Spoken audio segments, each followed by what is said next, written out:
अगर आप ये 2 चीज़ों का इस्तेमाल करेंगे तो इंशाल्लाह आप लोगों की शुगर कंट्रोल रहेगी। मैंने जिस तरह पहले आपके शो में फ़िज़ा 2 हर्ब्स का ज़िक्र किया था, ठीक है? चाशकू और ज़ीर स्याह। वो 2 चीज़ें ऐसी हैं कि अगर आप हाफ़ टीस्पून हाफ़ 2 चीज़ें हैं जिनसे कि मेरी शुगर कंट्रोल हुई अल्हम्दुलिल्लाह। डाइट मैं करती हूँ, परहेज़ में करती हूँ, लेकिन बहुत से लोगों का ये होता है कि परहेज़ के बावजूद भी शुगर बहुत ज़्यादा हाई होती है। ठीक है? अगर आप ये 2 चीज़ों का इस्तेमाल करेंगे तो इंशाल्लाह आप लोगों की शुगर कंट्रोल रहेगी। दूसरा ये है कि कम सादा ग़िज़ा खाएँ। मैं एक ही बात करती हूँ, और हेल्दी खाएँ। असल में बात ये हुई कि जिस तरह हमने अपने आप को ना बहुत सहल पसंद बना लिया है। आज थोड़ी सी गर्मी हुई है, एसी ऑन हो गए हैं, ठीक है? जिस तरह पहले गंदम की कटाई होती थी, पसीना निकलता था, मेहनत करते थे। मैं आपके शो में बार बार एक ही बात करती हूँ कि एक हमारा खाने का एक लाइफस्टाइल, फिर खाने का स्टाइल, दोनों चीज़ों ने हमें डिस्टर्ब कर दिया है। इस स्टेज तक पहुँचा दिया कि नंबर 1 पे आ गया पाकिस्तान डायबिटिक में। तो मैं रमज़ान में भी, रमज़ान के अलावा भी आप लोगों को यही बताऊँगी, तो मुलंगा है, ठीक है? चिया सीड है। ये बेसिक चिया सीड पे हमें लगा दी, लेकिन ये अच्छी चीज़ है, फाइबर इसके अंदर। हमारी शुगर को कम कर सकती है। हाँ जी, इससे होता क्या है, तुखमलंगा, इसबगोल का छिलका है जो मैं इस्तेमाल करती हूँ, मैं वही बताती हूँ, ठीक है? वो आप खाने से तकरीबन 15 मिनट पहले लें, सहरी से पहले ले लें। इससे हमारी शुगर नॉर्मल इससे ये होता है कि फाइबर होता है ना, पेट भरा हुआ रहता है, हम खाते कम है। सादा ग़िज़ा खाएं, लेकिन वो भी ज़रा कम खाएं, ज़रा कम खाएं। जिस तरह हकीम साहब ने बताया कि सुन्नत के मुताबिक, थोड़ा सा पहले मैंने आपकी शो में नहीं बताया था कि 2 निवाले छोड़ के, वो 2 निवाले की यही है कि थोड़ा सा पहले हाथ रोक लें। नहीं, मुझे कोई नुस्खा ज़रूर बताएं जो शुगर को नॉर्मल करने में काम। बिल्कुल, आप कद्दू का, जिस तरह कल मैंने बताया, कद्दू का जूस मैं आपके शो पे बनाने के लिए मैं बताऊंगी। हाँ नहीं, आज मैं नबीस लेके आई हूँ, जो नबी पाक सल्लल्लाहु अलैहि वसल्लम की सुन्नत है उसको। शुगर पेशेंट, देखिए शुगर के मरीज जो थे, जब रोज़ा हम अफ्तार करते हैं तो 1-2 खजूर हम ले सकते हैं, ठीक है? हाँ जी, उसके मुताबिक ही वही चीज़ें हैं। नबीस जो है, नबी पाक सल्लल्लाहु अलैहि वसल्लम को बहुत पसंद थी। नबीस का मतलब है कि जो ड्राई फ्रूट होता है ना, उसको पानी में रात भर भिगो देते हैं, वो उसी पानी के साथ फिर आप उसको शेक करके पी लें। हाँ, वो भी शुगर पेशेंट, देखिए हमें कमज़ोर तो नहीं ना होना, हमें भी तो जिंदा रहना है ना, खानी है सारी चीज़ें, लेकिन बैलेंस में खानी है सारी चीज़ें। मैं एक ही बात करती हूँ, जिस तरह आजकल एक चैप्टर चल पड़ा लेंथी कि डाइटिशियन आ गए हैं, ठीक है? वो हमें कैलोरीज बताते हैं, आपने इतनी लेनी, लेकिन हमारे जो बड़े थे वो भी तो यही चीज़ें खा के जी रहे थे ना, लेकिन वो हेल्दी एक्टिविटी। अगर टिप की बात करूं तो मैं टिप में ये है कि अपनी जो आप रोटी बनाते हैं, चाहे मल्टीग्रेन की बनाएं, चाहे आप जौ के आटे की बनाएं, तो उसके अंदर जिस तरह मैंने चुकंदर की रोटी बताई थी, इसी तरह आप कद्दू का पेस्ट डाल सकते हैं। कद्दूकश करके कद्दू के कोफ्ते जो हमारे बने थे, आप उसके साथ रोटी बना सकते हैं, ठीक है? उसके साथ थोड़ा सा स्पाइस, लाइट से स्पाइस डाल सकते हैं, उससे हमारी शुगर नॉर्मल रहेगी। उससे शुगर नॉर्मल रहेगी। दूसरी चीज़ मैंने ये बताई है कि आप फाइबर लें। फाइबर में चिया सीड भी है, तुखमलंगा भी है, इसबगोल का छिलका भी है। सहरी से पहले लें आप, ठीक है? उससे भी शुगर आपकी नॉर्मल रहती है, क्योंकि मैं खुद ये करती हूँ चीज़ें।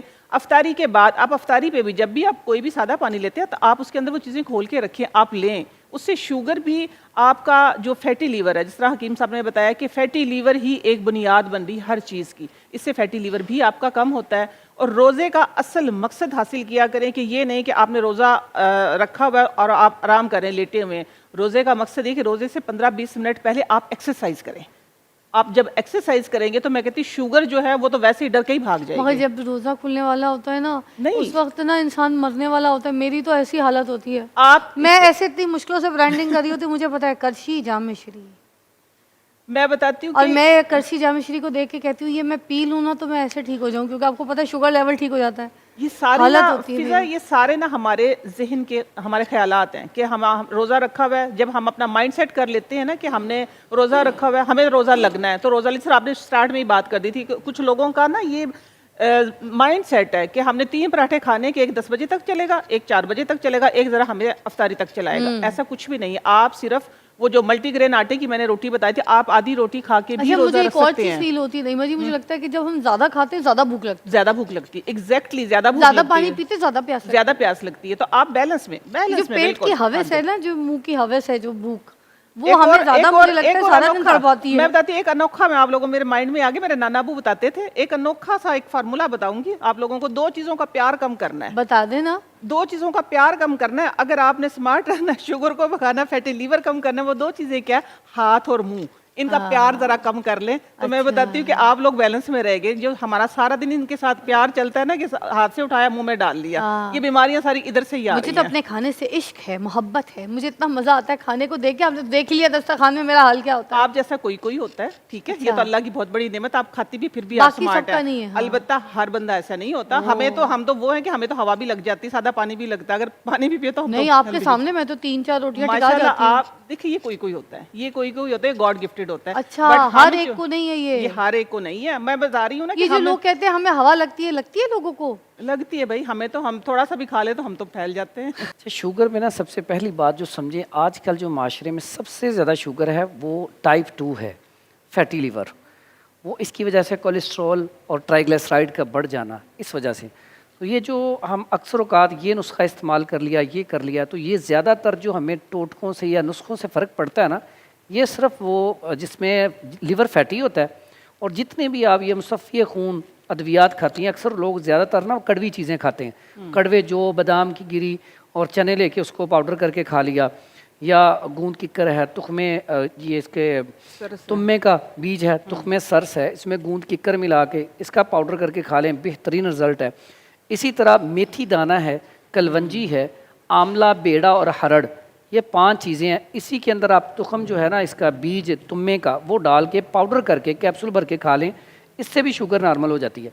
लेकिन ये सारी वो मैं चीज़ें वैसे जो इस रमज़ान पूरे ना, मैंने जब से अभी रोज़े शुरू हुए थे तो मैं रात को ना वो पीती हूँ सहरी के टाइम पे ना, थोड़ा सा आंवला जो है ना वो भिगो देती हूँ पानी में, जो उसके पानी में उसका जो पूरा एक्सट्रैक्ट आ जाता है ना, उसको फिर मैं छान के तो मैं भी पीती हूँ, मैं फलाल को भी पिलाती हूँ। इसकी इफादियत पता नहीं मुझे, मगर अम्मी पीती थी तो अम्मी को देख के फिर मैंने पीना शुरू किया, मगर मुझे इसकी इफादियत का नहीं पता। मैं बता देता हूँ, सूखा आंवला है ये, कोई गीला आंवला वो वाला नहीं। आंवला खुश्क हो या मुरब्बे की शक्ल में हो, अच्छा, इसको त्रियाकियात में गिना जाता है। ये तो जैसे त्रियाक मैं पानी में पी रही हूँ, ठीक है, बेहतरीन आप पिए। इससे मुझे मिलेगा क्या, मुझे पता, मैं बताने लगा नहीं है, आपको पता है, ये ना, मैं अम्मी से पूछ भी नहीं सकती, अब तो आप ही बता दें। हाँ, ये ना दिल को मजबूत करता है, अच्छा। पट्ठों को ताकत देता है, जिनके बाल कमजोर हैं बालों को ये मजबूत करता है, बिनाई को ताकत देता है, दिमाग को तेज करता है, स्टमक को बेहतरीन कर देता है। मैं समझता हूँ कि मैं जितने भी फल हैं सबसे ज़्यादा जो अपनी डाइट प्लान में लिखता हूँ मुरब्बा आमला है। उसकी वजह यह है कि मुरब्बा आमला जो है इसके फ़वाइद इतने हैं, इसके बारे में ना अक्सर बड़े कहते थे आमले दा खादा ते सियाणा दा आख्या, ये बाद में काम आता है। यानी कि इसका जो इस्तेमाल करता है ना उसका हाफजा इतना तेज़ हो जाता है कि कुछ अरसे बाद वो खुद हैरान होता है। जो लोग ये आमले का मुरब्बा या आमला इस तरह रात को भिगोकर पीते हैं, उनके बाल भी अगर वो शुरू से पीना शुरू कर दें तो बाल जो है उनके वाइट नहीं होंगे, उनका दिमाग कमज़ोर नहीं होगा, उनका हाफजा, जो बच्चे कहते हैं ना हमें सबक याद नहीं होता, सिर्फ 2 काम करवा दें, एक मुरब्बा आमला शुरू करवा दें और साथ उन्हें कहें जब सजदा करें तो लंबा करें, ज़्यादा देर तक सजदे में रहें और दुआएं मांगें। नीचे, बस हाँ, सर पे ये इसका सबसे बड़ा कुलिया। मैं कहता हूँ अक्सर औकात मुझे कहते हैं आगे जी हमारे बच्चों के नंबर नहीं आते, बड़े कहते हैं हमें कुछ याद नहीं होता।